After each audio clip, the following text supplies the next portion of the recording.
श्री स्वामी समर्थ. गाणगापूरला श्री दत्तात्रयांचं दर्शन घेतल्यानंतर आम्ही आलो होतो अक्कलकोटला स्वामी समर्थांचं दर्शन घ्यायला. गाणगापूरवरून अक्कलकोटला यायला 2 ते सव्वा 2 तास लागतात, त्यामुळे यायला उशीर झाला होता. जवळजवळ 5:30 ते 6 वाजले होते. त्यामुळे आम्ही अक्कलकोटच्या वटवृक्ष मंदिराजवळच रूम घेतली होती आणि तिथे आम्ही फ्रेश वगैरे झालो. त्यानंतर 8 वाजता इथे आरती असते वटवृक्ष मंदिरामध्ये. मग आम्हाला आरतीला पण थांबायचं होतं आणि त्या दिवशी काहीच गर्दी नव्हती, खूप कमी प्रमाणामध्ये गर्दी होती संध्याकाळच्या टायमाला. शनिवार होता तरी पण. आणि छान असं मस्त दर्शन झालं आणि आता आरती चालू होणार होती म्हणून आरतीसाठी आम्ही थांबलो होतो. हे वडाचं झाड आहे जिथे स्वामी बसायचे त्या ठिकाणाचं. आणि इकडचा जो परिसर आहे तो इतका सुंदर आणि छान आहे, इतकं प्रसन्न वाटतं ह्या परिसरामध्ये.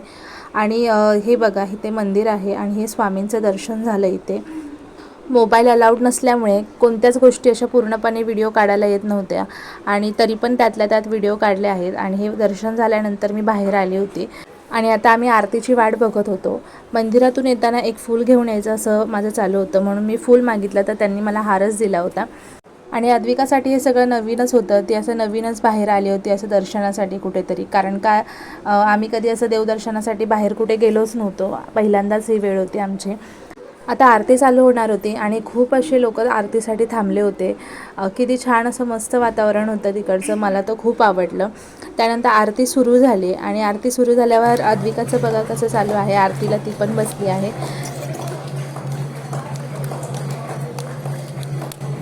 स्वामी समर्थांची सिरियल बघताना सगळ्या लहान मुलांना आता समजलं आहे की हे स्वामी आजोबा आहेत, कृष्णप्पा. तर अद्विकाचं पण तसंच झालं होतं. ती मला विचारत होती की इथे आता कृष्णप्पाचं घर कुठे आहे, चांदुलीचं घर कुठे आहे, मला कृष्णप्पाच्या घरी जायचं आहे, असं तिचं चालू होतं. आणि आता तिला मी तेच सांगत होती की हे आपण तिथेच आलेलो आहोत, आपल्याला तिकडेच जायचं आहे उद्या वगैरे. आरती झाल्यानंतर आम्ही बाहेर आलो तर इथे बघा किती छान छान अशा सुंदर स्वामींच्या मूर्त्या आहेत. आणि आता आम्ही त्या दिवशी रात्री छान असं आराम केला आणि दुसऱ्या दिवशी सकाळी आम्हाला बाकीचे सगळे ठिकाणं फिरायचे होते. नवीन ठिकाणी गेल्यावरती आपल्याला तिकडची माहिती नसते. हे सगळे ठिकाणं जवळजवळच होती पण आपल्याला काही माहिती नव्हती ती. त्यामुळे आम्ही एक रिक्षा केली आणि त्यांनी आम्हाला सगळ्या ठिकाणी फिरवून आणलं. तिकडची माहितीसुद्धा सांगितली आणि खूप छान माहिती त्यांनी सांगितली आम्हाला. सगळ्यात आधी त्यांनी आम्हाला नेलं ते गुरुमंदिर बाळाप्पा मठ यांच्या ठिकाणी. आणि या मठामध्ये आज स्वामींच्या पावलांचे ठसे आहेत. हे जे चौकोनी बॉक्स दिसत आहेत जेथे त्यांनी सफेद कलरने मार्क केलेला आहे, या बॉक्समध्ये बघा स्वामींची पावलं अजूनही दिसत आहेत. काही ठिकाणी स्पष्ट दिसत आहेत आणि खूप छान सुंदर तिकडे मंदिर होतं. काहीच गर्दी नव्हती, आम्हीच होतो तिथे आणि सकाळच्या टायमिंगला काहीच गर्दी नसते तिथे. आणि अशा प्रकारे हे बघा खूप छान असं सुंदर बाळाप्पा मठ होतं. त्यानंतर या मठानंतर आम्हाला जायचं होतं दुसऱ्या ठिकाणी आणि त्या जे रिक्षावाले काका होते त्यांनी आम्हाला खूप छान अशा प्रत्येक ठिकाणाची गोष्ट सांगितली त्यांनी. हे बघा स्वामींच्या पावलांचे ठसे तुम्हाला दिसत आहेत. त्यानंतर त्यांनी आम्हाला या ठिकाणी मारुती मंदिरात नेलं होतं, पण तिथे मोबाईल अलाउड नव्हता त्यामुळे व्हिडिओ काय काढता आला. हे चोळ्या मी भल्याभल्याला खड्ड्यात घातलेला आहे आणि मला तू काय खड्ड्यात घालणार, माझ्या अगोदर तू जाशील असं झालं. आणि खरोखर तसंच झालं.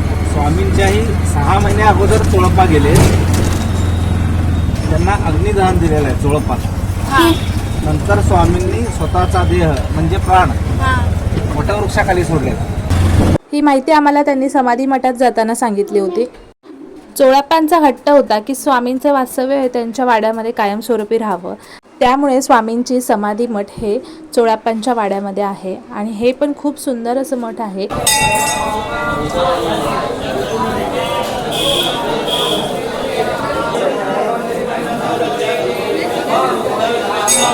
इथे थोडीशी गर्दी होती, लाईन लावावी लागली होती दर्शनासाठी. आणि त्यानंतर दर्शन वगैरे घेतलं. हे बघा किती सुंदर असं स्वामींचं तिथे फोटोज आहेत, वेगवेगळे फोटो आहेत तिथे स्वामींचे. अक्कलकोटमध्ये आल्यावरती आपल्याला स्वामींच्या अनेक लीला ऐकायला मिळतात आणि ज्या गोष्टी आपल्याला माहिती नाही त्या आपल्याला तिकडे गेल्यावरती माहिती होतात. आणि ह्याच ठिकाणी बघा स्वामींचे भक्त आहेत, त्यांचे पण इथे फोटो लावलेले आहेत, बाळाप्पा, चोळप्पा. यानंतर आम्ही गेलो होतो चोळप्पा महाराजांच्या वाड्यामध्ये आणि अद्विकाला आता मी सांगितलं हे बघ कृष्णप्पाचं घर. त्यानंतर तिथे स्वामींच्या पादुकासुद्धा आहेत, ज्या स्वामींनी चोळप्पा महाराजांना दिल्या होत्या त्यासुद्धा तिथे आहेत. अशा भरपूर गोष्टी आहेत ज्या स्वामींच्या तिथे बघायला मिळतात आपल्याला. स्वामींचा अंगरखासुद्धा तिथे ठेवला आहे जो दाखवण्यासाठी. चोळप्पा महाराजांच्या वाड्यानंतर आता आम्ही गेलो होतो खंडोबा मंदिरामध्ये. अक्कलकोटमध्ये आल्यावरती सर्वात आधी स्वामी खंडोबा मंदिरामध्ये आले होते. ते हेच खंडोबा मंदिर आहे आणि या मंदिरामध्ये स्वामींचा खंडोबा अवतारामध्ये एक फोटो आहे आणि या मंदिरात सुद्धा मोबाईल देत नव्हते व्हिडिओ काढायला. तरी पण एका साईडून मी व्हिडिओ काढलेला आहे आणि दिसते त्या व्हिडिओमध्ये की हा फोटो आपल्याला. त्यानंतर खंडोबा मंदिरामध्ये फुलं वगैरे घेऊन गेलो होतो आम्ही. खंडोबा मंदिराचं दर्शन झाल्यानंतर आम्ही राजाराय मठामध्ये गेलो होतो आणि या मठामध्ये आम्ही गेलो त्यावेळी आरती संपत आली होती, त्यामुळे आम्हाला आरतीसुद्धा मिळाली आणि आरती मिळाल्यानंतर खूप छान दर्शनसुद्धा झालं. त्यानंतर आता परत निघायचं होतं आणि परत निघताना मला परत या वटवृक्ष मंदिरामध्ये जाण्याची इच्छा झाली होती, म्हणून परत एकदा वटवृक्ष मंदिरात गेले. पण रविवार असल्यामुळे खूप गर्दी झाली होती आणि खूप दर्शनाला थोडासा वेळ लागला. पण छान असं सकाळचं दर्शन घ्यायचं होतं म्हणून मी परत एकदा गेले, कारण आता परत आपल्याला जायचं होतं दुसऱ्या ठिकाणी.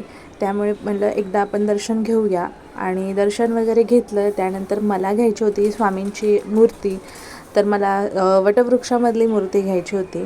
पण घेताना बघताना मला काही ती एवढी फारशी आवडली नाही, म्हणून मी दुसरी मूर्ती घेतली आणि आता मूर्तीचा व्हिडिओ पण मी तुम्हाला लवकर दाखवेन मी. त्यानंतर या मंदिरामध्ये कीर्तन चालू होतं आणि कीर्तनाचा पण आनंद घेत होते सगळे. आणि हा जो फोटो आहे स्वामींचा बनवलेला आहे तो, या फोटोमध्ये 40,000 पंचमुखी रुद्राक्ष वापरून हा फोटो बनवलेला आहे. किती सुंदर आणि छान दिसतो आहे.